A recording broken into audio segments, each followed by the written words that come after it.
Halo, selamat datang di Kava Ministry. Puji nama Tuhan, kalau hari ini Kava Ministry bisa ada kembali bersama-sama dengan Anda semua. Semua hanya karena anugerahnya. Saya berharap Anda semua ada dalam keadaan sehat, penuh sukacita, dan senantiasa bersyukur. Di Kava Ministry kita sedang membahas topik tentang gangguan kepribadian narsistik atau NPD, Narcissistic Personality Disorder.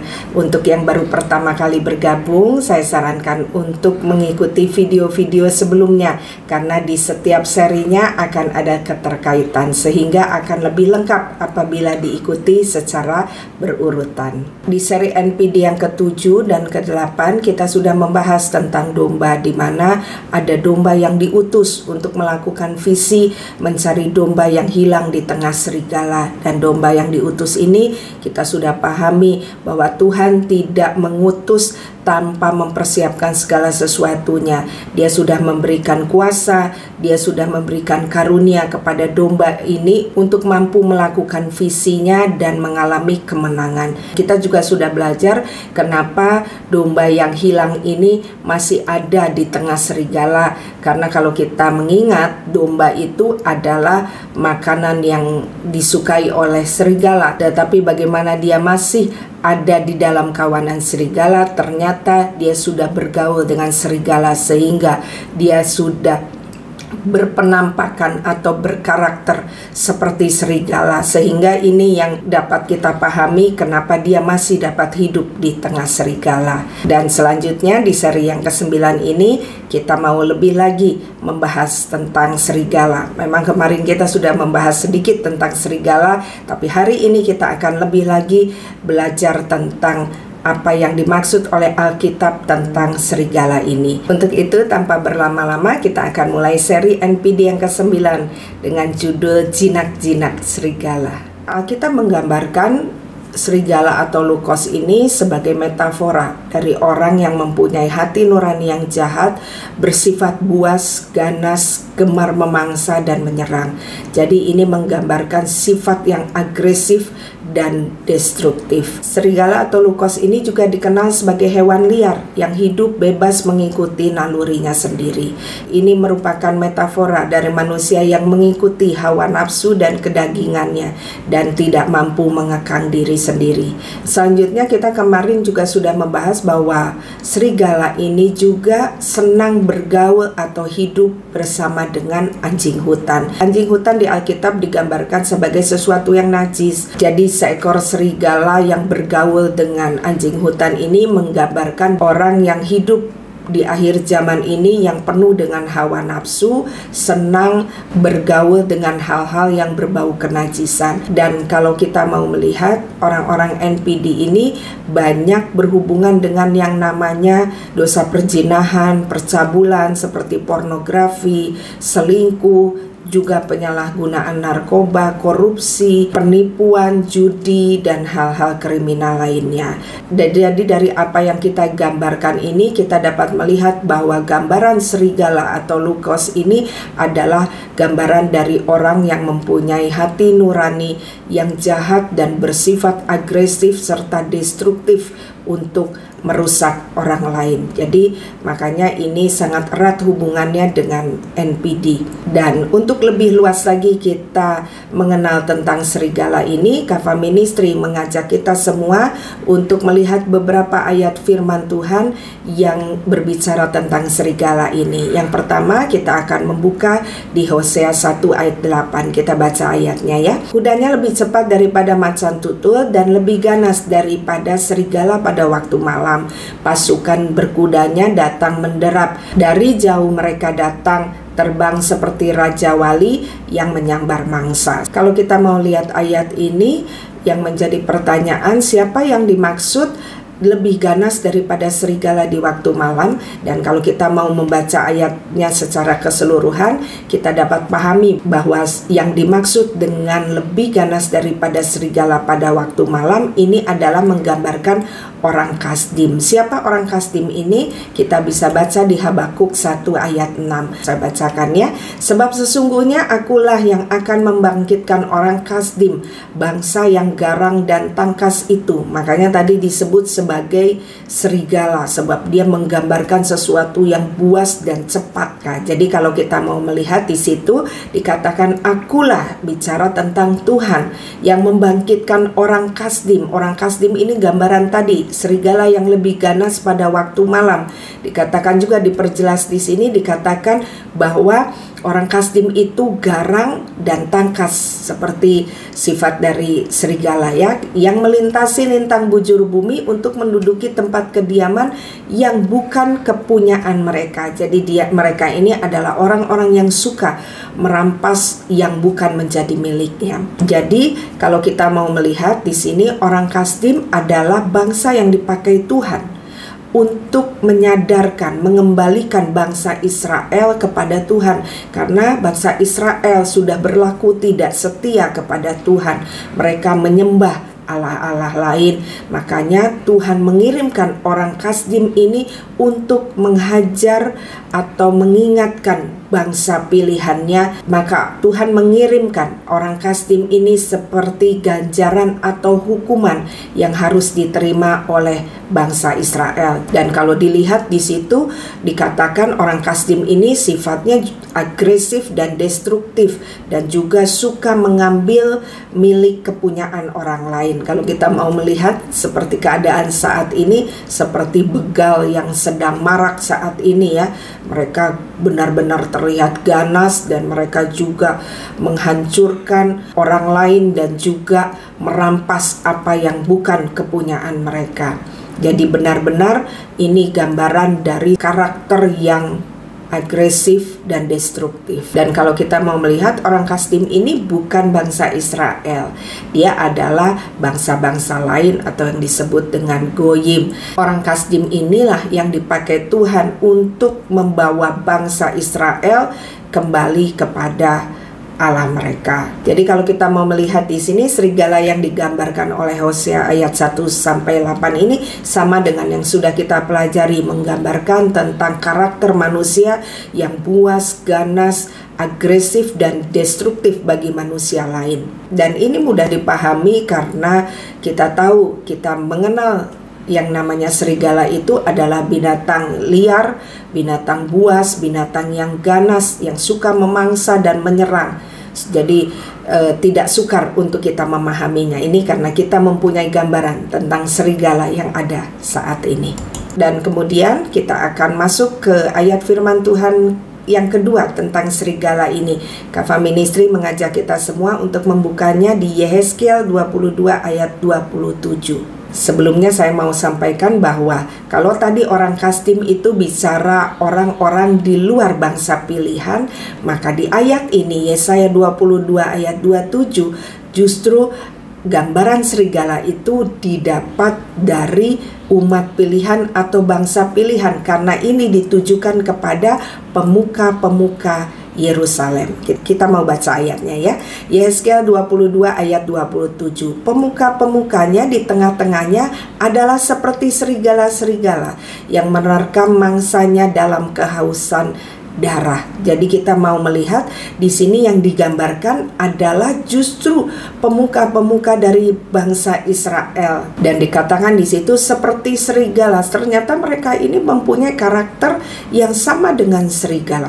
Jadi kalau kita mau pahami, Alkitab ini menekankan waktu dia berbicara tentang serigala itu bicara tentang karakter, dan dikatakan di situ mereka seperti serigala-serigala yang menerkam mangsanya dalam kehausan akan darah. Kita bicara tentang kehausan akan darah, kita ingat dengan apa yang kita sudah bahas tentang Agur bin Yake yang menggambarkan manusia akhir zaman atau manusia yang hidup dengan hawa nafsu atau yang kita kenal dengan yang namanya NPD itu digambarkan sebagai lintah. Jadi Kak Guru Binyake menggambarkan lintah, tapi di sini Yehezkiel menuliskan tentang serigala. Dan tentang lintah ini pernah kita bahas tentang satu istilah yang namanya vampire energy atau regiholic yang kita juga sudah bahas di seri NPD sebelumnya.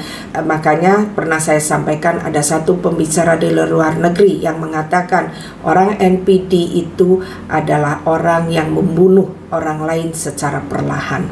Kemudian kita lanjutkan ayatnya ya. Yang membinasakan orang-orang untuk menguntungkan diri sendiri secara haram. Dan ini lebih jelas lagi ya. Di sini kita lihat bahwa dikatakan bicara tentang ego yang berlebihan seperti yang ada di kriteria NPD. Jadi kalau kita lihat Alkitab menggambarkan serigala itu sebagai karakter, bukan bicara tentang orangnya atau fisiknya atau bangsanya. Kenapa saya berbicara seperti ini?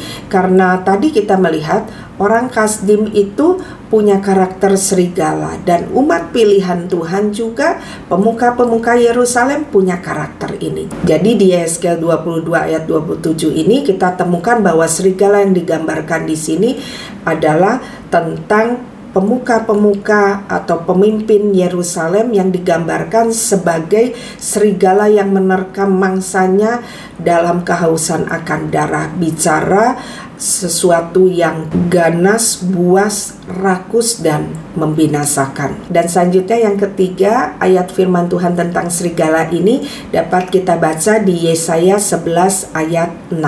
Serigala akan tinggal bersama domba, dan macan akan berbaring di samping kambing.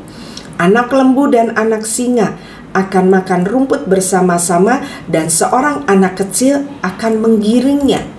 Kalau kita baca ini, tidak salah ini. Ini seperti paradoks dengan ayat firman Tuhan yang dua kita baca di atas tadi ya. Kalau kita mau melihat, tadi digambarkan serigala itu sebagai sesuatu yang ganas, yang buas, yang agresif, destruktif. Tetapi di ayat ini kita mau lihat bahwa dikatakan serigala ini hidup bersama dengan domba. Waktu saya membaca ayat ini, saya melihat bahwa apa nggak salah ini? Dan kalau kita lihat di ayat firman Tuhan ini dikatakan serigala tinggal bersama domba. Ada apa ini? Kenapa serigala bisa hidup dengan domba? Untuk itu kita mau lebih lagi melihatnya. Maka Kava Ministry mengajak kita untuk melihat ayat yang keempat tentang serigala ini yang ada di Yesaya 65 ayat 25. Saya bacakan ayatnya, Yesaya 65 ayat 25. Serigala dan anak domba akan bersama-sama makan rumput, singa akan makan jerami seperti lembu, dan ular akan hidup dari debu. Tidak ada yang berbuat jahat atau berlaku busuk di segenap gunungku yang kudus, firman Tuhan. Dan kalau kita mau lihat Yesaya 65 ayat 25 ini bicara tentang keadaan nanti ke depannya, tentang gambaran kehidupan anak-anak Tuhan, rencana Tuhan ke depannya, di mana di situ menggambarkan tentang langit dan bumi baru.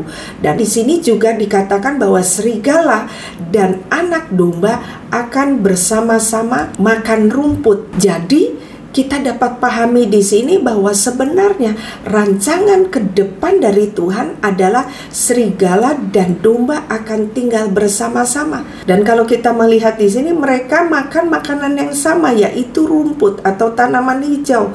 Kalau kita melihat tentang domba yang makan rumput tidak aneh, karena kita punya gambaran tentang itu di waktu ini. Di saat ini kita melihat memang makanan dari domba itu tanaman hijau atau rumput. Tetapi kalau serigala, saat ini kita tidak pernah melihat ada serigala yang makan rumput.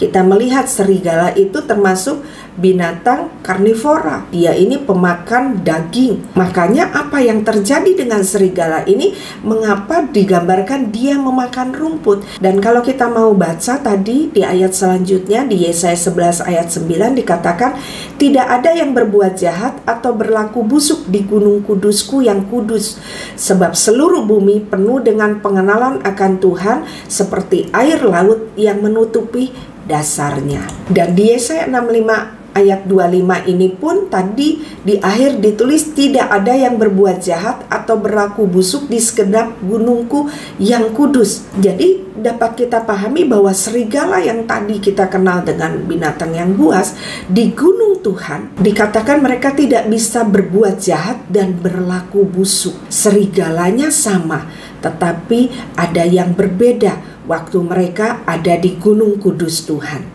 Kita mau membahasnya lebih lagi ya. Yesaya 65 ayat 25. Serigala dan anak domba akan bersama-sama makan rumput, singa akan makan jerami seperti lembu dan ular, akan hidup dari debu. Tidak ada yang akan berbuat jahat dan tidak ada yang berlaku busuk di segenap gunungku yang kudus. Sepertinya kita tahu dengan gambaran ini. Kita pernah membacanya di kitab Kejadian, di mana di situ digambarkan di awal penciptaan, khususnya waktu ada di Taman Eden, kita melihat bahwa Adam itu hidup damai bersama binatang-binatang yang ada di dalamnya. Di Taman Eden tidak pernah ada ayat firman Tuhan yang dikatakan bahwa binatang ini saling memangsa. Dan kalau kita melihat di Taman Eden itu tidak ada karnivora, mereka semua herbivora. Mereka memakan tumbuh-tumbuhan. Dan kita mau melihat makanan apa saja yang ada di Taman Eden. Untuk manusia kita mau melihat Kejadian 1 ayat 29. Berfirmanlah Allah, lihatlah aku memberikan kepadamu, ini manusia ya, segala tumbuh-tumbuhan yang berbiji di seluruh bumi dan segala pohon-pohonan yang buahnya berbiji. Itulah yang akan menjadi makananmu. Jadi manusia pun di sini makanannya masih berupa pohon-pohonan dan buah. Jadi tidak pernah manusia juga di sini digambarkan memakan daging. Dan kemudian di ayat 30 kita mau melihat ini untuk binatang-binatang. Apa makanannya? Dikatakan, tetapi kepada segala binatang di bumi dan segala burung di udara dan segala yang merayap di bumi yang bernyawa, kuberikan segala tumbuh-tumbuhan hijau menjadi makanan. Belum dimasuki oleh dosa, maka keadaan ini benar-benar terjadi. Dan Yesaya 11 ayat 9 ini juga dikatakan tidak ada yang berbuat jahat atau yang berlaku busuk di seluruh gunungku yang kudus, sebab seluruh bumi penuh dengan pengenalan akan Tuhan seperti air laut menutupi dasarnya. Kalau kita lihat di sini bahwa awal dari penciptaan itu benar-benar tidak ada karakter ini. Benar-benar tidak ada yang namanya kefasikan. Dan kalau kita mau melihat, ternyata keadaan ini adalah keadaan yang dikatakan oleh Tuhan sungguh amat baik. Itu terjadi di awal penciptaan di Taman Eden, kemudian juga yang diharapkan nantinya waktu kita ada di langit baru dan bumi baru. Nanti kita akan melihat lebih lagi, tapi saya mengajak kita semua untuk melihat awal penciptaan dari binatang ini. Kejadian 1 ayat 20 dikatakan di situ, berfirmanlah Allah, hendaklah dalam air berkeriapan makhluk yang hidup dan hendaklah burung berterbangan di atas bumi melintasi cakrawala. Maka Allah menciptakan binatang-binatang laut yang besar dan segala jenis makhluk hidup yang bergerak dan berkeriapan dalam air dan segala jenis burung yang bersayap. Allah melihat semuanya itu baik. Lalu Allah memberkati semuanya, itu firman-Nya, berkembang biaklah dan bertambah banyaklah serta penuhilah air dalam laut dan hendaklah burung-burung di udara bertambah banyak. Jadilah petang dan jadilah pagi, itulah hari kelima. Kemudian kita mau lanjut di ayat yang 24, berfirmanlah Allah, hendaklah bumi mengeluarkan segala jenis makhluk hidup, ternak dan binatang belata dari segala jenis binatang liar. Dan jadilah demikian, Allah menjadikan segala jenis binatang liar. Kita ingat tadi serigala itu binatang liar ya. Dan segala jenis ternak dan segala jenis binatang melata di muka bumi, Allah melihat bahwa semuanya itu baik. Jadi saya meyakini waktu awal penciptaan serigala yang diciptakan itu tidak seperti yang kita lihat saat ini. Kalau kita lihat dari ayat yang kita baca, sepertinya serigala yang benar-benar memang diciptakan oleh Tuhan. Jadi di sini kita dapat pahami bahwa serigala itu benar-benar berasal dari Tuhan. Tetapi gambaran serigala yang ada di Taman Eden dan yang akan nanti di langit baru dan bumi baru, karakternya berbeda. Ya, kita lanjutkan. Jadi diingat bahwa serigala ini ciptaan Tuhan, dan di Taman Eden ini masih terlihat karakternya itu masih jinak. Makanannya tumbuhan hijau sama seperti domba. Jadi serigala dengan domba itu makanannya sama, tanaman hijau. Dan kalau kita kemarin melihat bahwa domba itu sampai saat ini kan masih makan rumput ya, dan kita lihat mulut dari domba itu yang sudah kita belajar diciptakan khusus. Dia mempunyai filtrum atau alur yang memudahkan dia untuk mendapatkan makanan-makanan yang segar, rumput-rumput yang segar, sehingga dia dapat memilih karena dia punya yang namanya filtrum, yang alur yang ada di mulutnya. Nah, jadi kalau kita mau melihat di sini, Tuhan menciptakan domba ini juga mempersiapkan bagaimana dia memakannya. Dan kalau kita lihat, domba ini masih seperti yang ada di Taman Eden. Mereka masih makan rumput, dan saya percaya wujudnya pun tidak jauh beda, karena dia masih seperti apa yang diciptakan di Taman Eden. Tetapi bagaimana dengan serigala? Kalau kita lihat serigala yang saat ini, gigi-giginya sudah tidak menggambarkan bahwa dia memakan rumput.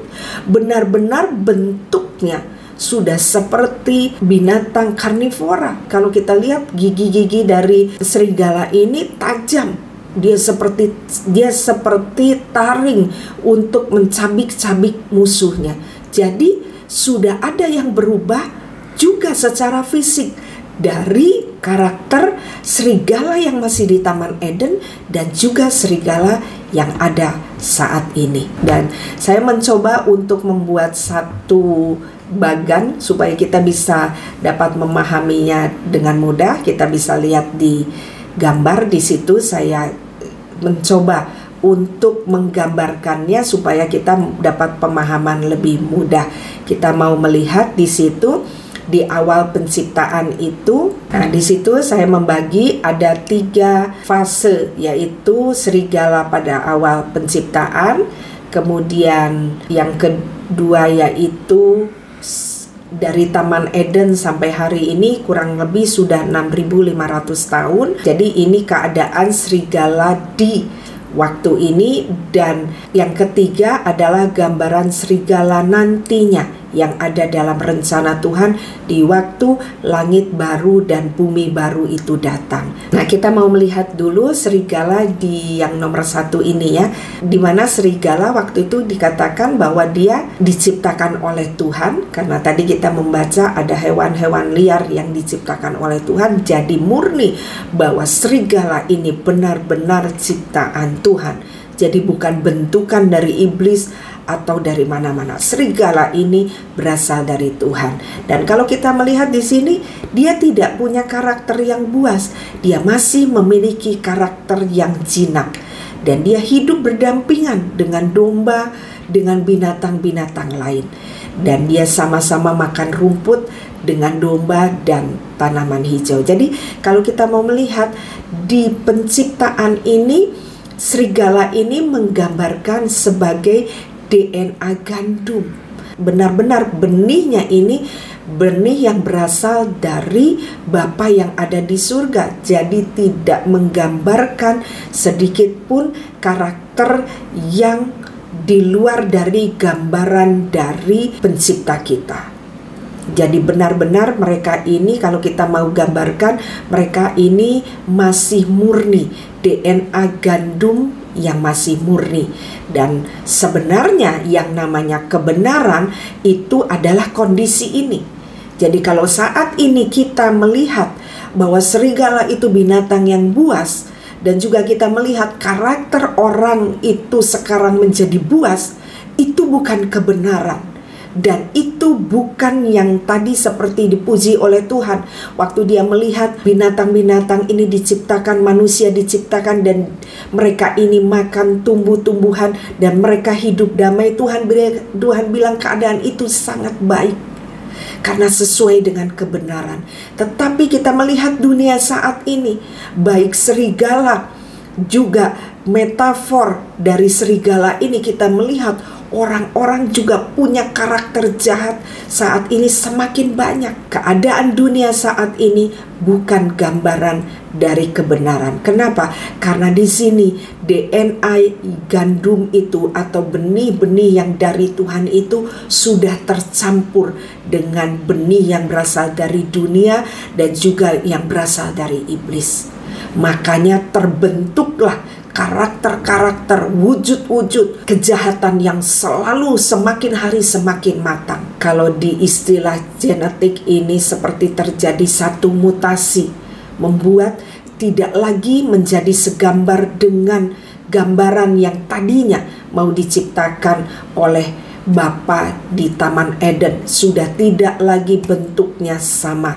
Dan kemudian kita mau melihat lagi serigala yang ketiga, yaitu rancangan Tuhan untuk kedepannya bagi segala ciptaannya. Dia mau menciptakan semuanya kembali kepada yang namanya kebenaran seperti yang Dia mau. Dikatakan di situ kondisinya nanti serigala akan hidup bersama-sama dengan domba. Mereka akan sama-sama makan. Jadi di akhir dari kekeosan yang terjadi sekarang ini ada pengharapan bahwa satu saat kita akan hidup di dalam yang namanya Shalom. Kita akan bersama-sama hidup di dalam lingkungan yang tidak ada perbuatan jahat dan perlakuan yang busuk, atau bicara kita terlepas dari yang namanya kefasikan. Jadi di sini sudah pasti yang namanya DNA lalang yang berasal dari iblis itu sudah dipisahkan. Kondisi ini bisa terjadi hanya kalau terjadi kemurnian. Makanya kita mengingat dari firman Tuhan yang terus kita bahas, bicara tentang pemisahan. Karena Tuhan sedang mengumpulkan sesuatu yang menjadi miliknya untuk Dia tempatkan kembali kepada posisi yang sebenarnya. Jadi dari sini kita melihat bahwa gambaran serigala ini adalah sesuatu hikmat Tuhan yang Tuhan berikan kepada kita, dan Dia mau supaya kita lebih lagi mempunyai pengertian tentang ini, karena dari sini kita bisa dapat hidup bijak di akhir zaman ini. Kalau saya sedikit mau mengambil contoh seperti apa yang terjadi di Taman Eden. Waktu Tuhan menciptakan Adam dan Hawa, kondisi mereka benar-benar masih murni. Tetapi waktu Hawa terbujuk oleh rayuan dari ular dan memberikan Adam untuk ikut makan buah pengetahuan baik yang jahat, disitulah awal dari percampuran itu terjadi. Sehingga apa yang terjadi, kemudian Adam dan Hawa diusir dari Taman Eden. Tetapi mereka masih punya hubungan, karena bicara di Taman Eden, di tempat gunung Tuhan, tidak ada kefasikan. Bicara tentang perbuatan jahat dan perlakuan busuk. Untuk itu Adam dan Hawa dikeluarkan, dan sekalipun tidak di Taman Eden, tetapi Adam dan Hawa ini masih menjaga hubungan dengan Tuhan. Dan waktu Hawa ini melahirkan, dia melahirkan Kain dan Habel. Dan kita sudah tahu ceritanya bagaimana Kain ini nantinya membunuh Habel. Bagaimana tadinya manusia itu punya karakter yang baik, tetapi waktu tercampur, disitulah kefasikan itu terus berbuah, sehingga menghasilkan yang namanya kejahatan. Bayangkan dari Taman Eden yang bicara tentang Shalom, damai sejahtera, tetapi begitu keluar apa yang terjadi, di situ Kain membunuh yang namanya Habel, saudaranya. Kita baca di 1 Yohanes 3 ayat 11 ya. Sebab inilah berita yang telah kamu dengar dari mulanya, yaitu bahwa kita harus saling mengasihi, bukan seperti Kain yang berasal dari si jahat dan yang membunuh adiknya. Di sini sudah ada DNA lalang yang masuk. Makanya dikatakan di sini bahwa Kain itu juga berasal dari si jahat dan membunuh adiknya. ini bukan karakter Taman Eden, ini karakter dunia, ini karakter dari iblis. Dan apakah sebab ia membunuhnya? Sebab segala perbuatannya jahat, bicara kefasikan, karena sudah tercemar dengan yang namanya dosa. Kondisi manusia saat ini adalah menggambarkan DNA yang sudah tercampur, dan itu baru terlihat nanti waktu kita mulai berbuah. Bicara tentang sesuatu yang di dalam kita yang bercampur, seperti serigala tadi. Saya yakin penampakannya tidak memiliki gigi yang tajam seperti saat ini. Saya yakin serigala yang ada dahulu mungkin gambaran mulutnya seperti domba, tetapi karena terus-menerus tercampur, kefasikan ini membuat terlihat semakin matang, dan penampakannya pun giginya sudah berubah menjadi yang namanya taring, sehingga dia dapat menjadi binatang yang memangsa binatang lain. Iblis membuat gambaran serigala yang tadinya diciptakan oleh Tuhan sebagai sesuatu yang baik menjadi rusak gambarannya karena sudah tercampur dengan yang namanya benih dari iblis, atau yang kita pahami dengan yang namanya DNA lalang.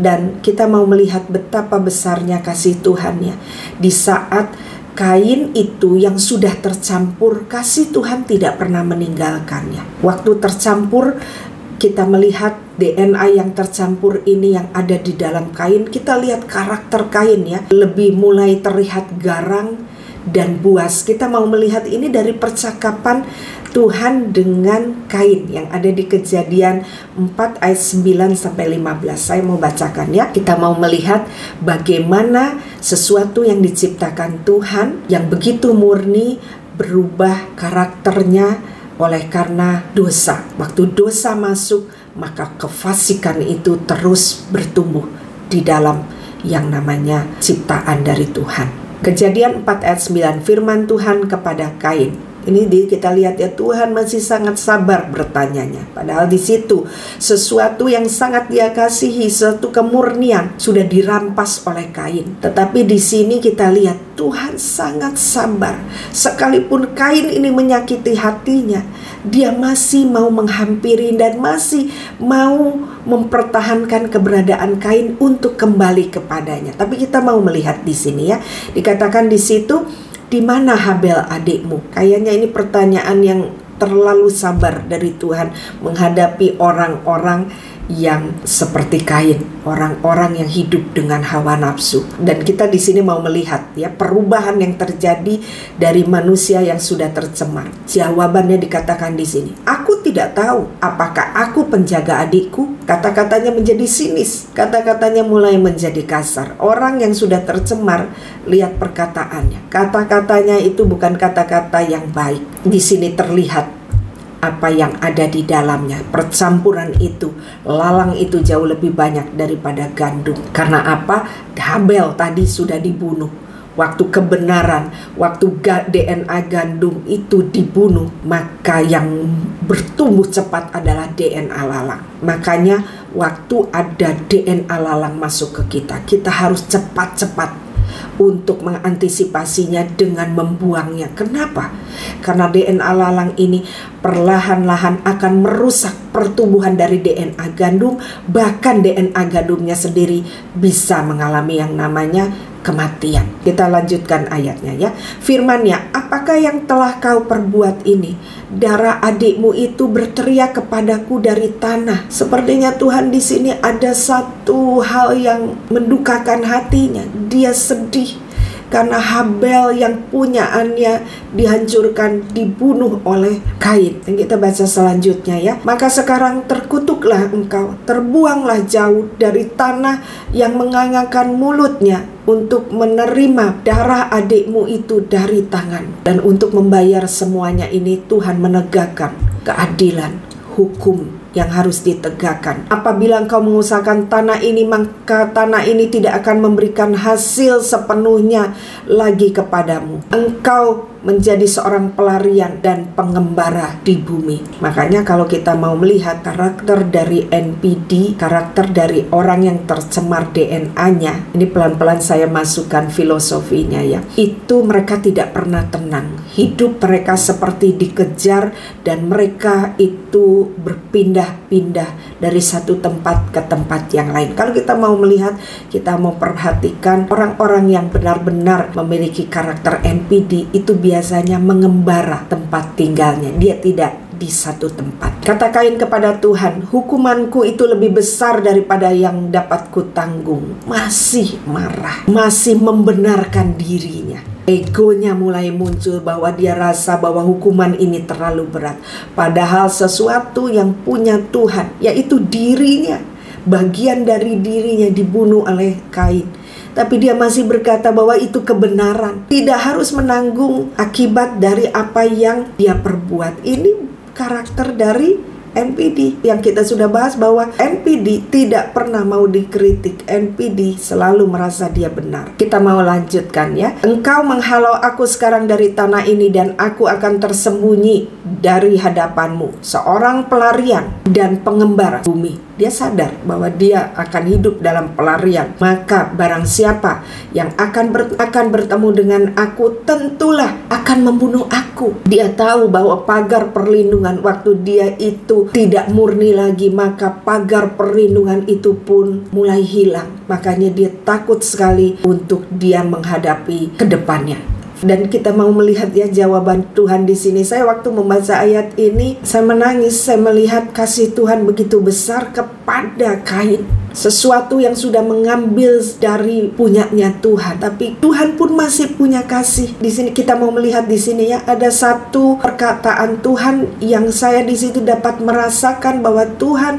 sangat menginginkan Kain kembali. Kita mau melihat di sini ya, firman Tuhan kepadanya, sekali-kali tidak. Barang siapa yang membunuh Kain akan dibalaskan kepadanya 7 kali lipat. Bayangkan, tadi dia membunuh Habel, tetapi kepada Kain yang sudah tercemar pun Tuhan memberikan penghukuman kepada orang yang mau membunuh Kain ini.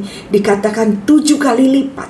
Perkataan Tuhan adalah hukum. Jadi apa yang dikatakan ini terjadi. Waktu kemudian Tuhan menaruh tanda kepada Kain, seperti dia meyakinkan kepada Kain supaya ia jangan dibunuh dan barang siapapun yang bertemu dia. Dan kemudian Tuhan dengan kasih-Nya masih menaruh tanda kepada Kain, karena dia tahu Kain tidak mau kembali. Kain sudah tercampur. Makanya dia berharap satu saat Kain ini akan kembali kepadanya. Dia menaruh tanda pada Kain supaya ia jangan dibunuh oleh siapapun yang bertemu dengan dia. Lalu Kain pergi dari hadapan Tuhan dan ia menetap di tanah Nod di sebelah timur Eden. Kalau kita mau baca arti dari kata kefasikan, itu adalah pergi dari hadapan Tuhan. Kain pergi dari hadapan Tuhan. Saya bisa merasakan sesuatu yang hancur dari Tuhan waktu dia melihat Kain pergi. Tetapi dia percaya satu saat, seperti gambaran bagan tadi, dia akan memisahkan DNA lalang yang ada di Kain ini. Dia berharap satu waktu dia akan temukan Kain lagi di langit baru dan bumi baru. Kain yang sudah melepaskan kefasikannya. Kalau di Alkitab kita menyebut yang namanya kefasikan adalah keadaan di mana manusia sudah tercemar oleh dosa, di mana di situ sudah tercampur. Dan Alkitab dengan jelas mengatakan bahwa orang fasik itu adalah orang yang terpisah dari Tuhan. Jadi apa yang dimaksud dengan kefasikan atau menjadi fasik? Menjadi fasik adalah bertindak dengan cara yang bertentangan dengan sifat Tuhan. Jadi karakternya sudah bertentangan, berbeda. Kalau tadinya berbuah roh, sekarang makanya akan berbuah yang namanya kedagingan atau kefasikan.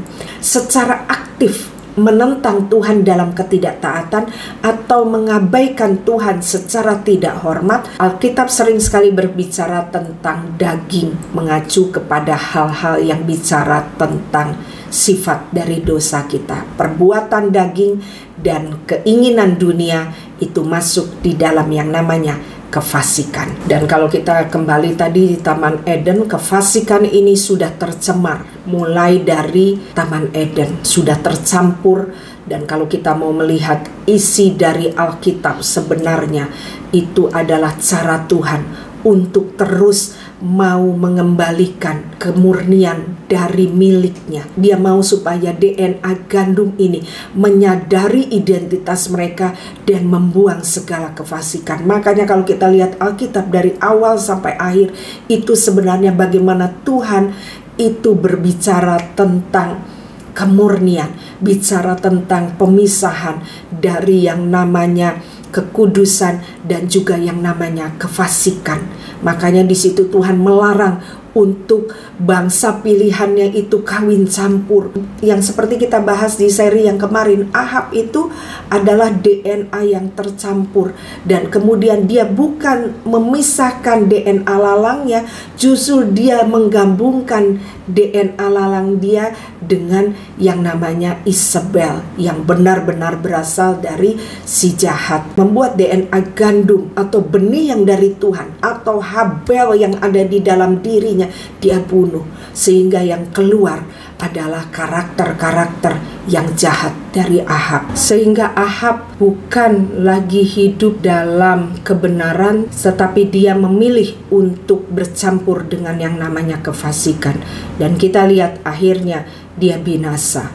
Sebenarnya Tuhan tidak menginginkan hal ini. Dia masih mengirim Elia untuk supaya Ahab ini kembali kepadanya. Makanya dikatakan bahwa pelayanan Elia adalah pelayanan yang memulihkan hati bapa kepada anaknya. Bicara Tuhan mau semua DNA yang tercampur ini kembali lagi kepadanya. Makanya dia mengutus domba-dombanya yang sudah dia pilih, dipanggil, dan kemudian dia utus untuk mencari domba-domba yang hilang. Seri NPD yang saya berikan ini bukan hanya untuk kepada orang-orang yang mengalami hidup bersama dengan orang NPD, tetapi saya juga mengajak kepada kita semua, para hamba-hamba Tuhan, anak-anak Tuhan yang terbeban untuk diutus untuk mencari domba yang hilang, dapat mengikuti Kava Ministry ini supaya kita sama-sama dapat menjalankan apa yang menjadi visi Tuhan untuk membawa sesuatu yang milik Tuhan yang berupa DNA gandum ini, memulihkan hati bapa kepada anak dan anak kepada bapa. Dan Kava Ministry ini juga saya mengharapkan untuk kita yang mau melakukan sesuatu bagi Tuhan. Saya mengajak kita semua untuk kita mau diutus untuk mencari domba-domba yang hilang. Dan kalau kita mau lihat tentang kefasikan ini, kita bisa melihat ada di kitab Sakaria. Itu lebih menjelaskan tentang bagaimana seharusnya kefasikan itu dipisahkan. Kita mau melihat di sini ayat firman Tuhannya ada di Sakaria 5 ayat 5. Di situ, tampillah malaikat yang berbicara dengan aku, katanya kepadaku, cobalah layangkan matamu dan lihatlah apa yang muncul. Lalu tanyaku, apa itu? Jadi ini bicara tentang penglihatan Sakaria. Ini penglihatan yang ketujuh dari Sakaria. Jadi Sakaria diberikan penglihatan yang ketujuh diperlihatkan ini. Jawabnya, kita lanjutkan ayat 6, yang muncul itu sebuah gantang. Lagi katanya, inilah kejahatan mereka di seluruh negeri. Lihat, tutup timah gantang itu telah terangkat dan seorang perempuan duduk di dalamnya. Jadi menggambarkan bahwa kejahatan itu sudah semakin luber, menggambarkan bahwa kejahatan itu sudah semakin penuh sehingga akibatnya tertumpah keluar. Dan terlihatlah di situ ternyata ada perempuan yang duduk di dalamnya. Dan kemudian apa yang dikatakan, itulah kefasikan. Lalu didorongnya perempuan itu kembali ke dalam gantang dan dibantingkanlah batu timah itu ke mulut gantang. Dan kalau kita lihat, gantang ini dibuang jauh ke tanah Sinear, bicara ke tempatnya kembali. Jadi sebenarnya kefasikan itu Tuhan mau supaya kefasikan ini dikembalikan kepada yang punyanya, bukan tercampur. Dengannya kita yang hidup saat ini, kita tercampur DNA kita. Bagaimana kita terus menjaga apa yang dari Tuhan, bagaimana kita terus mau bertumbuh di dalam Tuhan. Kita harus melenyapkan yang namanya kefasikan, membuang jauh-jauh yang namanya kefasikan. Tadi kita sudah belajar tentang kefasikan yang begitu bercampur. Saya mungkin bisa gambarkan seperti satu bongkahan tanah yang sudah begitu tercampur antara DNA lalang dan DNA gandum. Seperti mungkin waktu kita sedang mencari emas, pendulang-pendulang emas itu, waktu mereka melakukan pemisahan itu banyak proses yang terjadi. Kita mau melihat bagaimana mereka mendulang emas, kemudian sesudah itu mereka masih terus lagi ada dicampur dengan bahan kimia, dibakar dengan api, sampai mereka benar-benar menemukan yang mereka cari. Jadi kalau proses pemisahan itu dari Adam dan Hawa sudah 6.500 tahun sampai hari ini, saya percaya mungkin gambarannya seperti bongkahan yang kita lihat di gambar. Sangat sulit untuk kita memisahkan untuk sekedarnya. Makanya diperlukan yang namanya proses. Jadi kalau kita lihat dari Adam dan Hawa dan hari ini, kita sudah tidak bisa lihat lagi mana yang gandum, mana yang lalang. Tetapi ini akhir zaman di mana semua mulai berbuah.